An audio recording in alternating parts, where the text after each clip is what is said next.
নমস্কার বন্ধুরা, প্রিয়াঙ্কার সংসারে আরেকটি নতুন পর্বে আপনাদের সবাইকে স্বাগত। আজ আমি চলে এসেছি আর একটা নতুন রেসিপি নিয়ে। আজ আমি আপনাদের সাথে শেয়ার করব অনুষ্ঠান বাড়ি স্টাইলে ফুলকপি রোস্টের রেসিপি। ফুলকপি আমাদের বাঙালিদের সকলেরই পছন্দের একটি সবজি। শীতকালে সেটি আরো সুস্বাদু লাগে খেতে। আর ফুলকপির রোস্ট আমরা অনেকেই অনেকভাবে রান্না করে থাকি।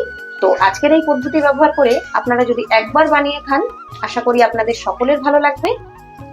বাই দ্য ওয়ে, আমি প্রিয়াঙ্কা, আপনারা দেখছেন প্রিয়াঙ্কার সংসার। সো চলুন কথা না বাড়িয়ে দেখে নিই আজকের এই ফুলকপির রোস্ট বানাতে আমার কি কি লাগছে। তো অনুষ্ঠান বাড়ির স্টাইলে ফুলকপি রোস্ট বানানোর জন্য সবার প্রথমেই আমাদের লাগছে বেশ বড় মাপের একটি ফুলকপি। এখানে আমি বড় বড় টুকরো করে কেটে ধুয়ে পরিষ্কার করে নিয়েছি।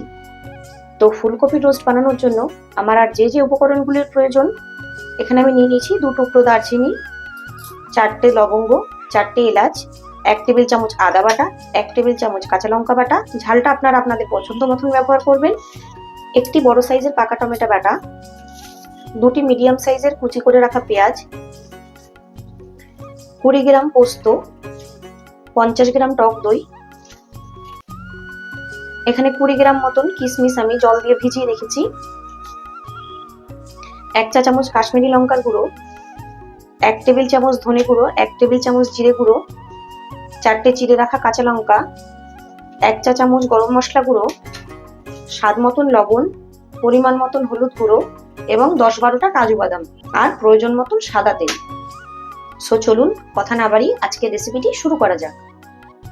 তো চলে এলাম রান্নাটির মূল পর্বে। নিয়ে নিচ্ছি একটি কড়াই, দিয়ে দিচ্ছি পরিমাণ মতন সাদা তেল। কড়াইয়ের তেলটি সম্পূর্ণ গরম হয়ে গিয়েছে। এই সময় কেটে রাখা ফুলকপিগুলো আমরা ভেজে নেব।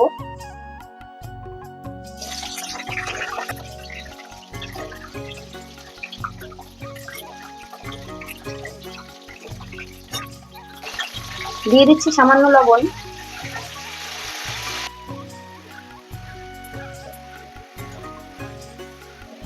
ফুলকপিগুলোকে নাড়িয়ে চাড়িয়ে খুব ভালোভাবে আমরা ভেজে নেব। ফুলকপিগুলো ভাজা হয়ে গিয়েছে, ফুলকপিগুলোকে এবার আমি তুলে নেব।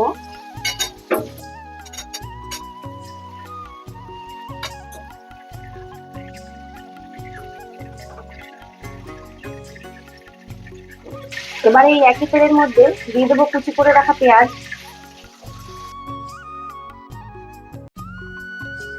পেঁয়াজগুলিকে ব্রেস্তার মতন করে ভেজে নেব।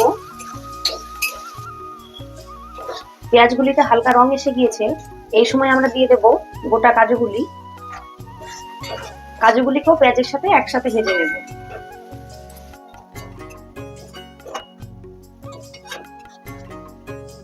পেঁয়াজগুলি ভাজা হয়ে গিয়েছে, পেঁয়াজগুলিকে আমি এবার তুলে নেব। পেঁয়াজ এবং কাজু বাদাম ভাজাগুলি আমরা একটি মিক্সিং জারে নিয়ে নেব।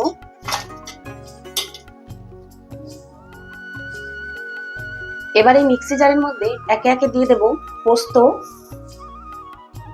এবং টক দই। এই সব কিছু দিয়ে আমি এবার একটি পেস্ট তৈরি করে নেব। এই একই তেলে আমি রান্নাটা করে নেব। দিয়ে দেব ফোড়ন, গোটা গরম মশলা, এরপর দিয়ে দেবো আদা বাটা,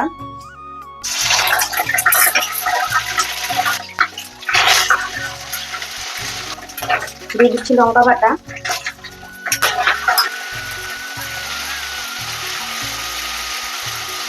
আদা বাটা এবং লঙ্কা বাটাটা তেলের মধ্যে একটু নেড়ে চেড়ে নিয়ে এই সময় আমি দিয়ে দেবো পাকা টমেটো বাটা। খুব ভালোভাবে একবার কষিয়ে নেব যতক্ষণ না সব বাটা মশলাগুলোর থেকে কাঁচা গন্ধ চলে যাচ্ছে। সমস্ত বাটা মশলাগুলিকে মোটামুটি 2-3 মিনিট মতন আমি খুব ভালোভাবে কষিয়ে নিয়েছি। বাটা মশলাগুলির থেকে তেল ছেড়ে দিয়েছে। এই সময় আমি দিয়ে দেবো কিছু গুঁড়ো মশলা। দিয়ে দিচ্ছি জিরে গুঁড়ো,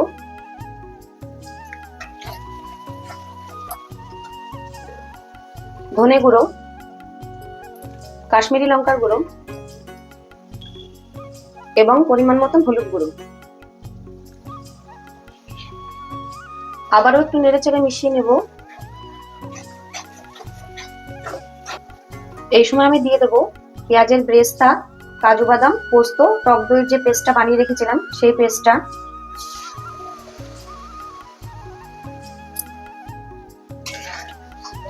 এই সমস্ত কিছু দিয়ে খুব ভালোভাবে আরো একবার কষিয়ে নেব। এই সময় গ্যাসটা লো ফ্লেমে রাখবেন, যেহেতু কাজু বাদাম দেওয়া আছে, তা না হয় গ্রেভিটা গায়ে ছিটতে পারে। এবারে দিয়ে দেবো স্বাদ মতন লবণ।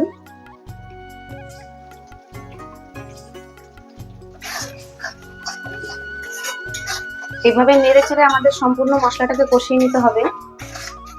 যেহেতু কাজু বাদাম ব্যবহার করেছি, তা না হয় তলায় লেগে যেতে পারে। সমস্ত মশলাগুলিকে মোটামুটি আরো 3-4 মিনিট আমি খুব ভালোভাবে কষিয়ে নিয়েছি। সমস্ত মশলাগুলি থেকে তেল ছেড়ে দিয়েছে। এই সময় আমি দিয়ে দেব মিক্সির বাটি ধুয়ে নেওয়া কিছুটা জল।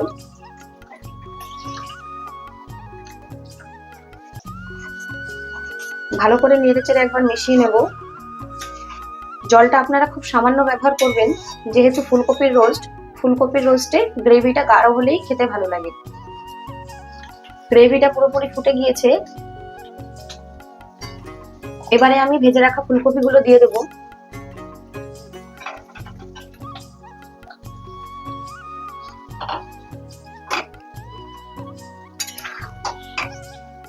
একটু নেড়ে চেড়ে মিশিয়ে নেব।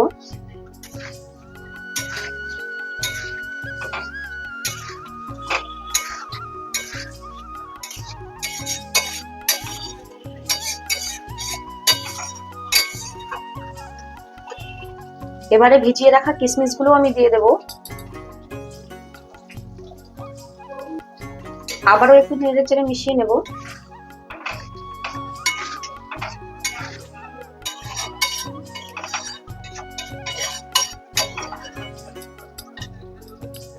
এরপর গ্যাসটা লো ফ্লেমে রেখে ঢাকনা চাপা দিয়ে এভাবেই 10 মিনিট রান্না করে নেব। তো ফিরে আসলাম 10 মিনিট পর। তো চলুন ঢাকনাটি সরিয়ে দেখে নিই। দেখুন কত সুন্দর তেল ছেড়ে দিয়েছে। আমাদের ফুলকপির রোস্ট প্রায় কমপ্লিট। এই সময় দিয়ে দেব কিছু চিড়ে রাখা কাঁচা লঙ্কা এবং সবার শেষে দিয়ে দিচ্ছি গুঁড়ো গরম মশলা। ভালোভাবে একবার মিশিয়ে নেব।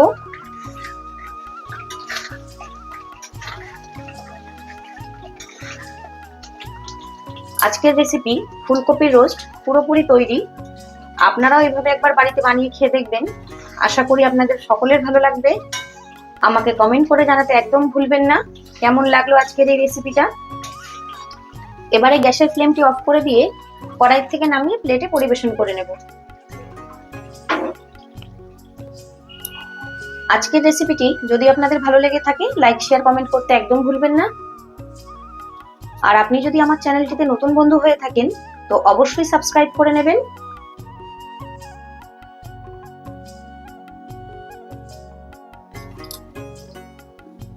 এরকম আরো নিত্য নতুন রান্নার ভিডিও পাওয়ার জন্য পাশে থাকা বেল আইকনটা প্রেস করতে একদম ভুলবেন না, যাতে যে কোনো ভিডিও আপলোড করার সাথে সাথে আপনার কাছে নোটিফিকেশন পৌঁছে যায়। বাই দ্য ওয়ে, আমি প্রিয়াঙ্কা। আপনারা এতক্ষণ দেখছিলেন প্রিয়াঙ্কার সংসার। আজকের মতন এখানেই শেষ করছি। আপনারা সকলেই ভালো থাকবেন, সুস্থ থাকবেন, সকলকে ভালো রাখবেন। আবারও দেখা হবে নতুন কোনো পর্বে, নতুন কোনো রেসিপির সাথে। ততক্ষণের জন্য সকলকে টাটা।